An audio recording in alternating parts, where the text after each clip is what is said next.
So my name is Tobi, and I came into Discovery Point on August 2nd. And immediately when I got here, when I walked into the facility, I felt like I was at home.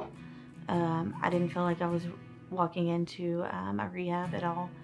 I felt like I could handle my problem by myself, and that was a complete disaster, and ended up feeling like I needed some help.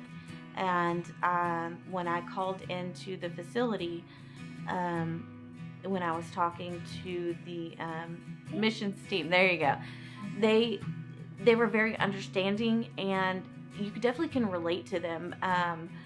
I think the guy that I was talking to, he told me previously that he was a previous addict. So being able to relate to him, and I was scared. I didn't want to leave my family, and he was able to help me through that process to get through this door.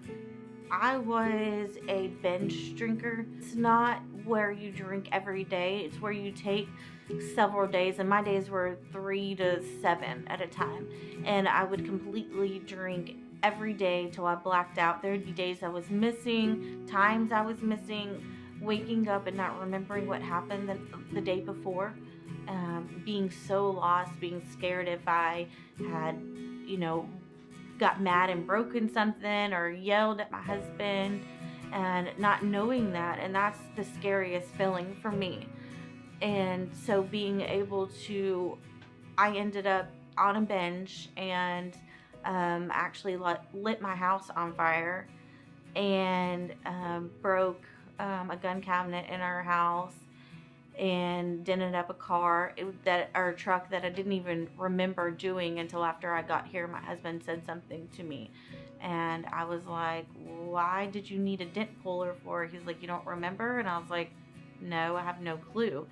And he was like, "Well, the same night that the fire happened, you got a sledgehammer and beat the front of the car with it, or the truck with it." At first, it's a lot of guilt and a lot of shame, disappointment in myself. But one of the things that here at Discovery Point is they help you work through those things that you've done through your past, where you're able to heal and forgive yourself, so you can go back out into the world and ask for those amends, and ask for people for your forgiveness.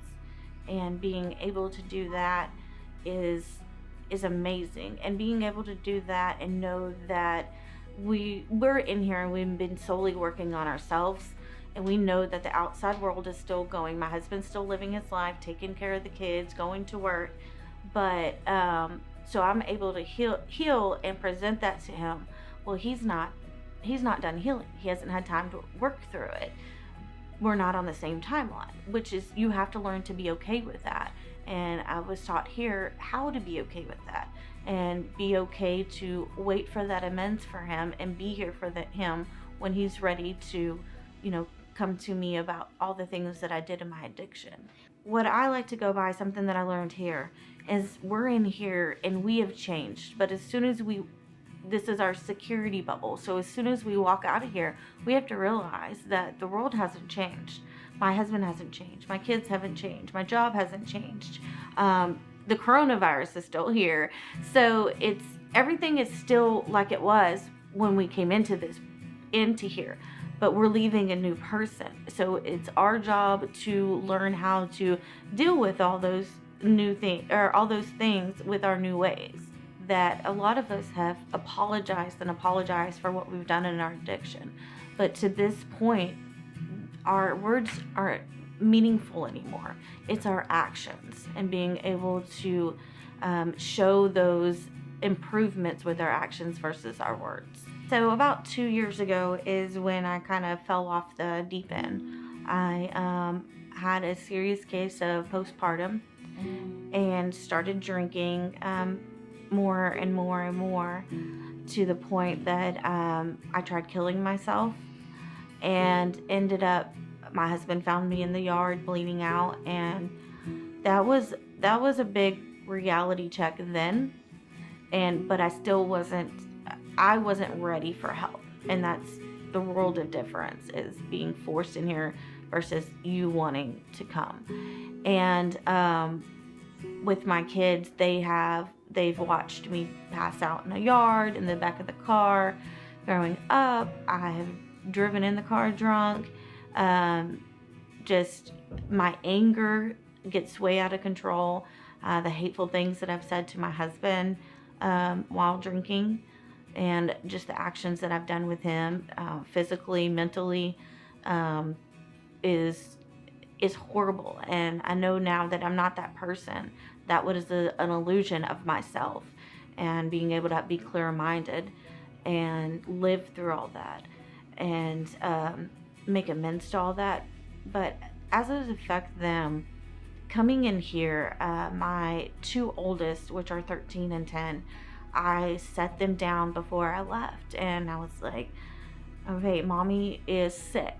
She is extremely sick, and I can't stop drinking by myself. I have to have help, and I am going to a place to get help, and so they can help me be a better mommy for y'all.